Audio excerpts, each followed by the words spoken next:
کہ خدا جو ہم سے کلام کرنے کو ہے ہم اس کی آواز کو سنیں اور اس کو ایسے سنیں کہ جیسے ہم اس آواز کو سننے کو ترستے ہیں، اور ان الفاظ کو ایسے اپنی زندگیوں میں لیں کہ یہ ہماری زندگی میں آخری بار کوئی بتا رہا ہے۔ ہاللیلویہ۔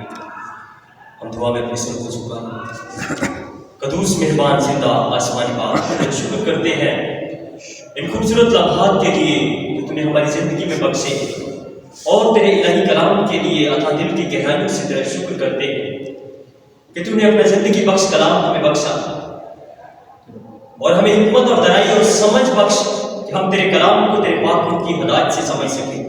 اے خدا جب تیرا کلام ہماری زندگیوں میں بویا جائے تو خدا 30 سال اور سکون پلک بنائے، سننے والی زندگیوں کو بڑی برکت دے۔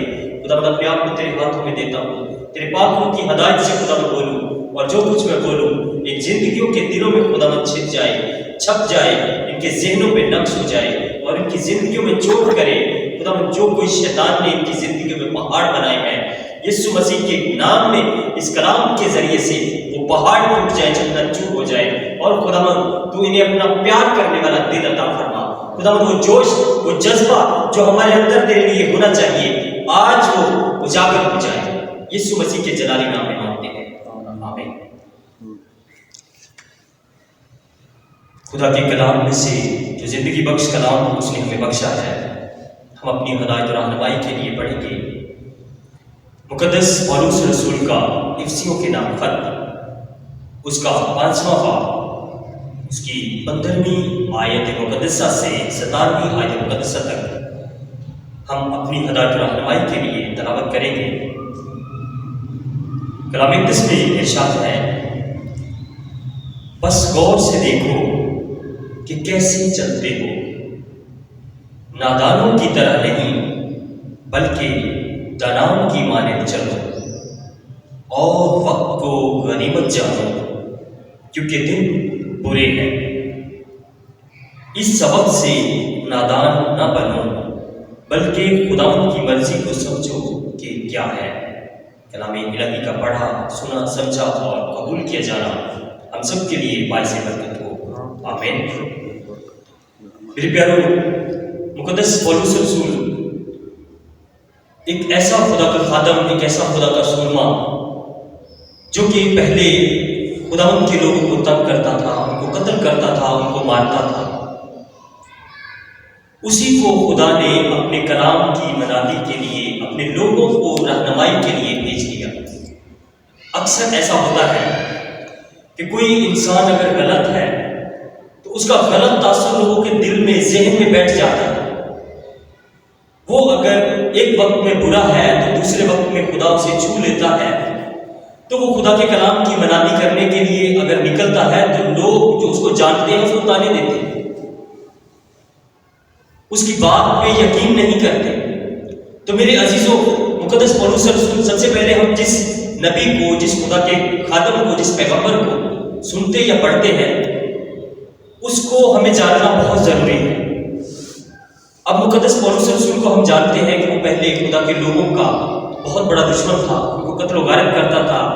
خدا یسوع مسیح کا پیارا شاگرد استفنس جب اس کو لوگوں نے شہید کیا تو مقدس پولس رسول وہاں پہ ٹھہرا ہوا تھا اور وہ خوش تھا کہ یسوع مسیح کے ماننے والے کو مارا جا رہا ہے، اس کو قتل کیا جا رہا ہے۔ ایک وقت ایسا آتا ہے کہ خدا برے لوگوں کو بھی اپنے نام کی منادی کے لیے چن لیتا ہے۔ تو میرے پیاروں، کبھی بھی اس بات کو مت نکارو، مت اس کو انکار کرو کہ اگر کوئی شخص پہلے وقت میں برا تھا تو آج وہ آپ کے سامنے خدا کے کلام کی منادی کر رہا ہے تو اس کو جج کرنے کی کوشش مت کرو، کیونکہ یہ وہ مقام ہے جہاں پہ جب خدا اپنی مرضی سے کسی کو کھڑا کرتا ہے تب ہی کوئی کھڑا ہو سکتا ہے۔ یہ ایک سچائی بھی ہے کہ آج کل لوگ اپنی مرضی سے بھی کھڑے ہو جاتے ہیں، لیکن خدا کے بہت اچھے خادم پاسٹر رائن ہارڈ بون کے، وہ بہت بڑی بڑی جگہوں میں بہت بڑے بڑے کروسیڈز کرنے گئے تھے۔ وہ لاکھوں میں جا کے خدا کے کلام کی منادی کرتے تھے، اور سب سے پہلے جاتے ہی ایک بات کہتے تھے کہ اگر آپ کو محسوس ہو کہ میں خدا کا خادم ہوں تو آپ کھڑے رہو، اگر نہیں آپ کو محسوس ہوتا تو برائے مہربانی آپ جا سکتے ہیں۔ یہ کتنی خوبصورت بات ہے۔ ہم جب خدا کی حضوری میں آ جاتے ہیں تو ہمارے سامنے اگر کوئی ایسا بندہ کھڑا ہوتا ہے جو ہمیں بالکل پسند نہیں ہے، یا جس کو ہم جانتے ہیں کہ یار یہ تو ابھی تھوڑی دیر پہلے یہ کام برا کام کر کے آیا ہے، یا یہ کام اس کو ہم پرسنلی جانتے ہیں، اگر ہم خدا کی حضوری میں آ جائیں اور وہ سامنے کھڑا ہو کے خدا کے کلام کی منادی کر رہا ہوں تو ہم مجبوری سمجھتے ہیں کہ ہن کی کریے، ہن آ گئے ہیں، ہم جا نہیں سکتے۔ تو وہ پہلے ہی اناؤنسمنٹ کر دیتا ہے کہ اگر آپ کو لگے کہ خدا نے مجھے چنا ہے، خدا نے مجھے کھڑا کیا ہے، تو آپ یہاں پہ بیٹھو، خدا کے کلام کی بات کو سنو، اگر نہیں تو آپ برائے مہربانی جا سکتے ہیں۔ تو میرے پیاروں، آج میں خدا کے کلام کی اسی بات کو آپ سے شیئر کرتا ہوں کہ ہمیں نہیں پتا کہ ہماری زندگی کتنی ہے۔ آج ہم ہیں، کچھ گھنٹوں بعد، کچھ دنوں بعد، کچھ مہینوں بعد ہمیں اگلے پل کا ہی نہیں پتا۔ تو جب ہمیں ہماری زندگی کا نہیں پتا تو ہم خدا کے کلام کو ایسے کیوں نہیں سنتے کہ یہ ہماری روٹی ہے۔ ہم اکثر اپنے گھر میں کوئی نئی چیز لے کے آتے ہیں، موبائل لے آئے، ٹی وی لے آئے، کچھ بھی لے کے آئے، تو اس کے ساتھ ہمیں ایک چھوٹی کتاب ملتی ہے، اس کے ڈبے میں ایک چھوٹی بک ہوتی ہے، وہ اس پہ لکھا ہوتا ہے کہ اس کو کیسے چلانا ہے۔ تو میرے پیاروں، خدا کا کلام جب خدا نے آپ کو بھیجا تو اس نے یہ آپ کو ساتھ ہی دے دیا کہ اس کو پڑھو، اس کو دیکھو، اس میں آپ کی زندگی گزارنے کے طریقہ کار ہے، اس میں میرے قوانین ہیں۔ تو میرے پیاروں، خدا کے کلام میں مقدس پولس رسول بتاتا ہے کہ دھیان کرو تم کیسے چلتے ہو۔ جب ہم جا رہے ہوتے ہیں نا، تو بچے اکثر غلط رستے میں جا رہے ہوتے ہیں، تو اس کو کوئی بھی سمجھدار بندہ، بہن بھائی بلا کے کہتا ہے بیٹا بات سنو، تو بڑے احتیاط سے سنتا ہے۔ تو آج ہم خدا کے خدام کی باتوں کو احتیاط سے نہیں سنتے۔ بے شک اگر خادم اپنی باتیں بتا رہا ہے تو وہ سننی اتنی ضروری نہیں ہے، اگر وہ خدا کے کلام کی بات بتا رہا ہے تو وہ آپ کی زندگی میں معنی رکھتی ہے، اس کا اثر ہوگا آپ کی زندگی میں۔ جیسے ہم ہیں، ہمیں نہیں پتا کہ ہماری زندگی میں آگے کیا ہونے والا ہے۔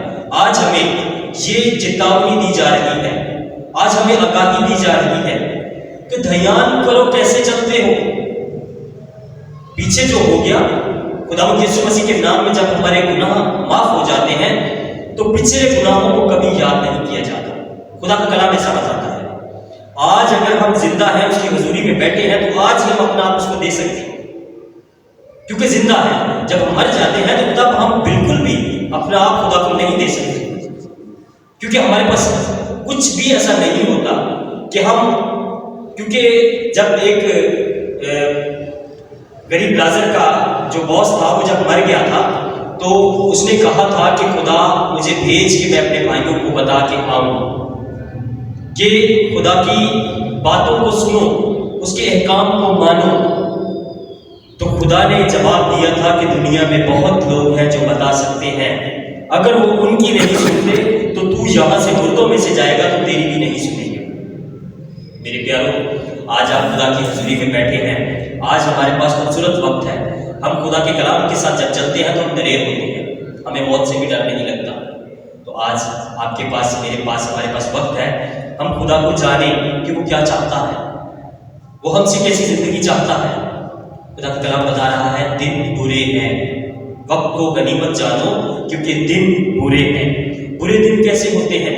ہمیں بعض اوقات ہم پڑھ لیتے ہیں، ہمیں سمجھ نہیں ہوتا کہ برے دن کیسے ہیں۔ برے دن ایسے ہوتے ہیں کہ جب کوئی انسان ایک مصیبت میں پھنسا ہے، اوپر سے دوسری آ جاتی ہے۔ فرض کیا کہ جب کسی گھر میں خدا نخواستہ ایک موت ایکسیڈنٹل ہو جاتی ہے، ایکسیڈنٹ سے ہو جاتی ہے، اور دوسری موت اسی کے صدمے کی وجہ سے ہو جائے تو وہ ہو جاتا ہے بہت برا ٹائم آ گیا۔ تو میرے عزیزوں، خدا کا کلام ہمیں بتا رہا ہے کہ ٹائم برا ہے۔ ایک تو آپ شیطان کے ساتھ رہ رہے ہیں، دوسرا کہ شیطان آپ کے اوپر اٹیک کرنے کے لیے کھڑا ہے۔ ایک تو ہوتا ہے نا، آپ کوئی چیز نیچے گر جاتی ہے تو اس کو اٹھانے کے لیے نیچے جھکتے ہیں تو پیچھے سے آپ کو کوئی لات مار دیتے ہیں، آپ بہت برا گرتے ہیں۔ ایسے دن ہیں، اور خدا کا کلام آپ کی لاٹھی ہے، آپ کو راہ دکھانے کے لیے روشنی ہے، آپ اس کی روشنی میں چلے جاتے ہیں۔ بہت افسوس کے ساتھ یہ کہنا پڑتا ہے کہ ہم خدا کے گھر میں بیٹھے ہوتے ہیں، اس کے کلام کو ایسے سن رہے ہوتے ہیں جیسے ہم نے بہت بار سنا۔ ہر خدا کے کلام کی ہر آیت، ہر بار جب ہم پڑھتے ہیں تو وہ ہم سے الگ بات کرتی ہے۔ ایک آیت 1000 بار پڑھیں گے تو 1000 بار آپ سے الگ طرح سے بات کرے گا۔